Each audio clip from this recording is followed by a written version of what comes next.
Hi, I'm Eric Friedman. I'm the Executive Director of the Mad River Valley Chamber of Commerce, and we're here with our next edition of Tailgate Talks, and we're here with Lori Montelbano from the Yellow Farmhouse Inn and her partner here, Stanley. Stanley, you going to say hi? Say hi, Stanley. Hi, Lori, it's so nice to have you. Thanks for having us and joining us on the tailgate. Thanks, Eric. It's great to be here. Yeah, I bet you never really thought you'd end up doing this, but... Absolutely not. I feel so tall right now. Right? Yeah. But it's pretty cool. We're on the farm here, and it's funny. I think most people think of Yellow Farmhouse as an inn, and obviously it is. And tell us a little bit about the inn. Yeah, so we are a full-service bed and breakfast. We have 8 bedrooms with ensuite bathrooms. We're located on 10 acres, in walking distance to Bridge Street and Waitsfield. This is really kind of like best of both worlds. Stanley, I guess Stanley's leaving us. Stanley's not really into this, I guess. That's okay. I don't think he's going to get in trouble here, right? He's just going to chase the chickens. Yeah, rarely a dull moment. That's the motto all the time. Mm-hmm. Something's going to happen. There is certainly a lot of activity around here. So, like you said, it's not just the inn. You got the whole farm going up around here. Tell us a little bit about that. So 4 years ago when we bought the place, I really had in my mind, to bring the farm back to the farmhouse. Because this has been a farm in the past. There's been dairy operations, all kinds of stuff. And I'm a big supporter of Vermont agriculture and agritourism and the whole farm-to-table movement and slow food. And not only do I want to grow our own food for the inn, but I also want to build community, with the agriculture and the agritourism, and making connections with other organizations like UVM and NOFA and Vermont Fresh Network. So when people come and stay at the inn, is the farm a draw for it, or is they sort of just more discover it? It's really funny because it's kind of a toss-up. I had a couple come one time, and the first thing the man said to me was, "Where are the goats?" It was hysterical. And then some people don't even notice until they're about to leave, that because we have property on both sides of the road, I guess they're just focused on the inn and they come for a wedding. But generally people are really happy to have this farm atmosphere. It reminds them of somewhere they went as a kid, or, they grew up on a farm, their grandma had a farm, or they just want to get away from the city. Well, it's just soothing, too. I mean, my wife and I will walk on Old County Road all the time. A lot of people come here and walk. Yeah. And we love walking by and seeing the horses and seeing the chickens. And I think that's a great thing, not just this farm, but all the farms. I was talking earlier about, Von Trapp Farmstead and just walking by there, right? Totally. It's the best of both worlds because you are right in town, but you feel like you're out in the country, and you get a chance to kind of live that life and sit in the rocking chair and drink lemonade. Which is really darn good lemonade, by the way. Thank you. I put peppermint in here, which I've been growing myself because I've been growing a lot of herbs. Wonderful segue, Eric. Right? It's almost like you have a background in film or something, right? So tell me what you're doing. Well, tell us what you're doing on the farm, because it's pretty diverse, kind of surprisingly. Yeah, well, I am looking to have a small, diverse organic farm, and I'm in a program called Farm Beginnings, which is through NOFA Vermont. We focused in the beginning mainly on herbs, and I have a mentor, Peggy Newfield of Newfield Herb Farm, who's been helping me. But I'm also have a small orchard. Yeah. I'm very interested in companion planting and creating beauty for people to enjoy that you could also nourish yourself with. So, and it was interesting. We were talking earlier, and you said I was kind of surprised about your background, and that I asked if you were from an agricultural background. Yeah. Can you speak to how you kind of got into this? I think there's just always been something there. So I remember the first time I ever planted something was like middle school. I asked my dad, can I go in the yard and put in these lilies? And he said, sure. When it came up, I was stupefied. I couldn't believe it. And then that was it for like 20 years. And then When I had young kids, I had the opportunity to be in 4-H with them, which I think was more for me than them. And this was down in Florida, right? This was in New York. Oh, okay. This is where I first came across Nigerian dwarf goats. This is where I first got interested in chickens and sheep and cows and all that stuff. And We're going to get back to the Nigerian dwarf goats in a little bit. Don't worry. so when we first came here, this was absolutely the perfect setup where there were already 2 horses here. There was a barn for the chickens and the goats, you know, and we basically just running with it. So what are you growing at the farm here? I know you said a lot of herbs, right? Yeah. What else? I put in 12 raised beds. I did a lot of herbs. I'm really focusing on perennial vegetables, so things that'll come back every year, that are kind of low maintenance. One of my Like these? carrots are annuals. Oh, see, I stand corrected. Yes, but I brought these out in case we get visited by the horse or the goats, and we have to fend them off with some vegetables. So scarlet runner beans is one of the ones which I discovered this year, which is absolutely beautiful. I really like it when the whole plant is edible, so the flower, the pod, the bean.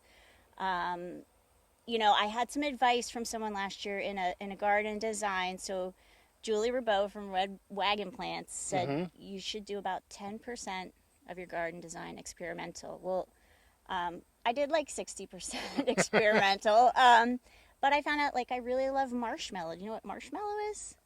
No, like I think I know it, like campfire marshmallows? Yeah, but there's actually no marshmallow in marshmallow these days. I did not know that. But in the old days, not so long ago, in the 1800s, marshmallows were actually made with marshmallow root as one of the products.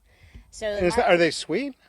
it's not particularly sweet. You have to add sweetener, but it's a wonderful like thickener. It's actually like a moisture. It retains moisture. So, but the marshmallow plant is something that I grew and I discovered I absolutely love. Also, flowers, edible, leaves. The root is very prized. Dried and cut marshmallow root. It's a lot of the herbs I grew are like medicinal, but also edible. And so is that what you're selling over on your little farm stand over here? Yeah, I have right now, I think some dill and oregano and some of the more annual things, but I also have peppermint, and stuff has just really been great. Yeah. So you have the herbs and stuff. I know we can get eggs here too, right? So tell me about your chickens. Yeah, we have approximately 55 chickens. And it seems like you know them by name. A lot of them have names. I definitely know their behaviors, but we haven't named them all. They have to kind of do something to stand out. That you gotta earn a nickname. I've heard that many times before. You don't pick your nickname; you acquire it. You acquire it, right? Yeah. So we have over a dozen breeds. And I just am a little bit like the crazy chicken lady. I just enjoy hanging out with them. They come running to me. They eat out of my hand. We hang out. Yeah. Yeah, I'll vouch for that. When we came over here, they like rushed right over to you, right? Yeah. And the goats too. And goats too. Yeah. so another good segue into the Nigerian pygmy goats. Did I get that right? Dwarf goats, Nigerian dwarf goats. NDG.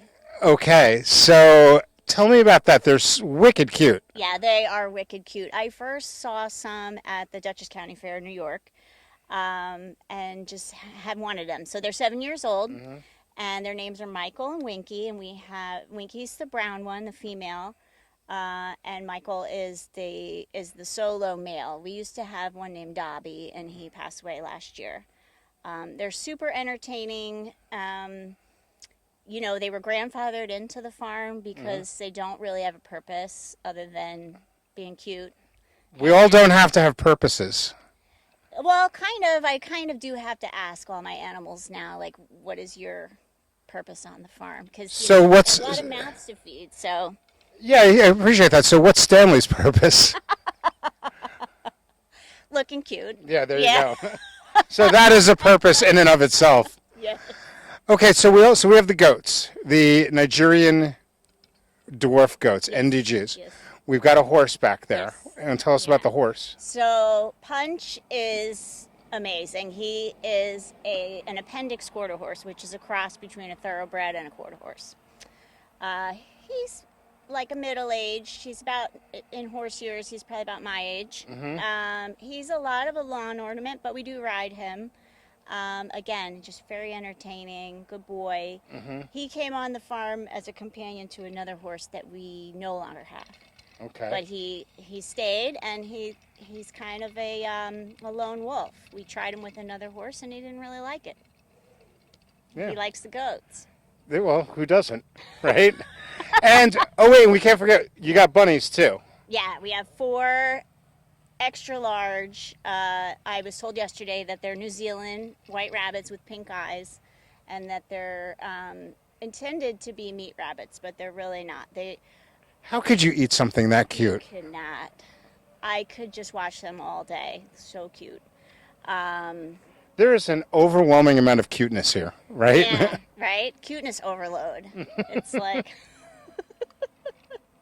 There's a lot of love here on the farm. I will say that. The animals add a lot to the enjoyment of this place, and I think the guests really appreciate it. Oh, I'm sure they do. What's the name of the farm? Because I think that's really important. Yeah. So our farm is called Small Kindness Farm. And it really is just sort of alludes to, maybe we're not changing the world, but it's the little things we do every day, right? The small kindnesses that we do every day. Just saying hi to your neighbor, giving a smile, sharing things. It's just kind of the way we want to live, and the kind of way, we see things. Yeah, well, being from the receiving end of that and coming here and getting my bag of cookies and stuff, I really appreciate that. And I wish I had him back here. I could show him off. And you always volunteer in the Welcome Center, and which we're super appreciative of. And having business owners in there is great. And you always come and deliver that, and sometimes bring the kids, and sometimes bring Stanley. And it's really nice to have that. And I think it really, kind of points to that whole, the community aspect of everything that we do here. Thanks, Eric. It's nice. It's nice to be seen. I really appreciate that. I really appreciate you having me on today. Just giving me. Oh, Stanley's back. he's gonna eat your mint. Cameo, not for long. He can't. He's got to follow his nose. So of course. That's at home. So one of the things, since you've been here, you've been a member of the Chamber of Commerce, which we're really appreciative of, and this is a Chamber of Commerce thing. Tell us about why it is that you joined the Chamber and why you felt it was worth the investment. Yeah, well, I joined the Chamber initially because you reached out to me in person, gave me a call, and gave me a good. You were persuasive. Oh, I put the hard sell on you, did I? You put the hard sell on me, and I recognized that there was a very large group of my peers that are running inns, and I welcome that, and I found that it's such a collaborative environment, such a supportive environment. I mean, we have fun together, we help each other out, I just love what you're doing in the Mad River Valley, and that you really care, and as executive director, you're really supporting us and helping us. I mean, it's the number one thing. It's been the best thing for my business since we've gotten here. Oh, I'm so glad to hear that. You're making my yeah, totally. It's awesome. I really do appreciate that, because I think people don't really necessarily know what a Chamber of Commerce is, and I think we're kind of a different one than a lot of them. And I think you brought up the lodging group and how supportive they are. I think our audience probably doesn't realize that our lodging people meet every week. And and that started during the pandemic. We used to meet like every month or every quarter or so, and it was more social.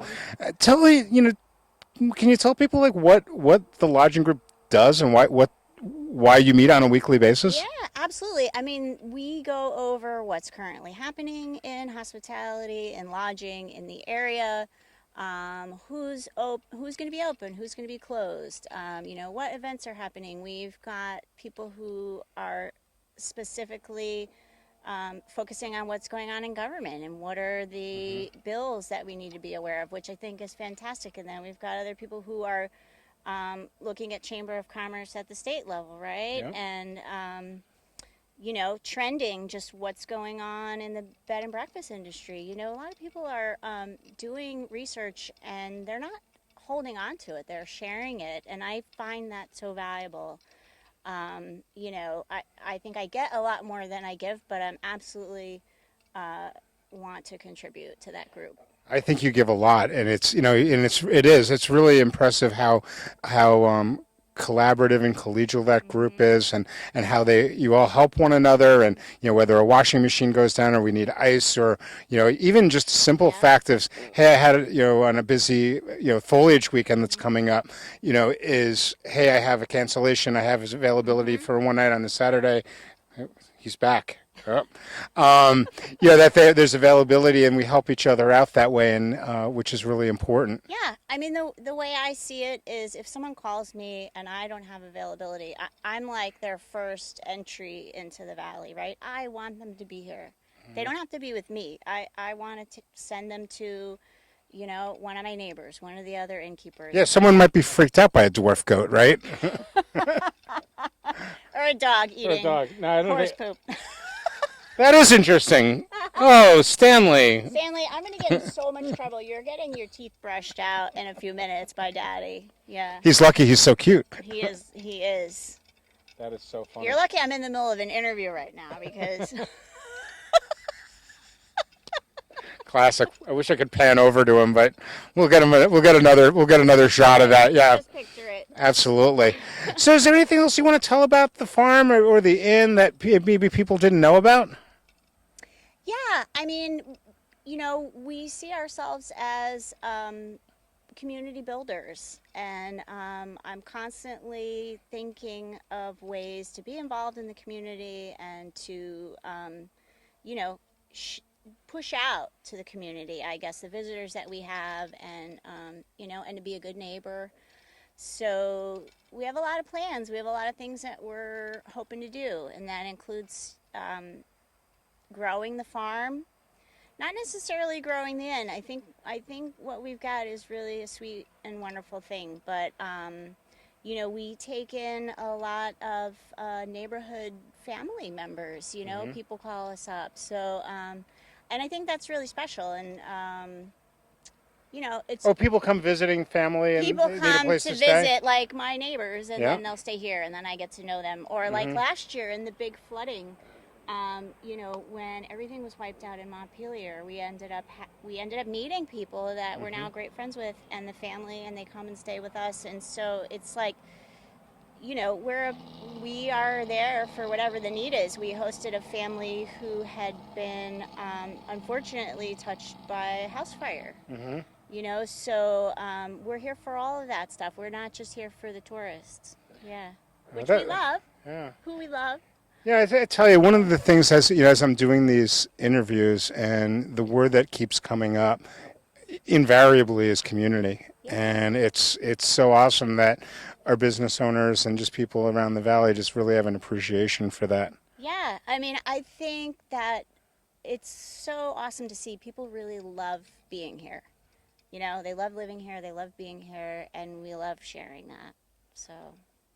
Well, I'm glad that you invited us over here to the farm, and it's exciting to show it off. And I think, like I said, a lot of people just think of it as the inn, that they drive by or walk by, because, like I said, so many people walk on Old County Road, and now they may hopefully know what the heck's going on around here. And you're going to start looking for a vineyard. You got a vineyard going on up here, right? Yeah, we have 200 vines coming in next June, but the infrastructure is coming this fall. Wow, and that'll take a while for that to bear fruit. That'll take several years.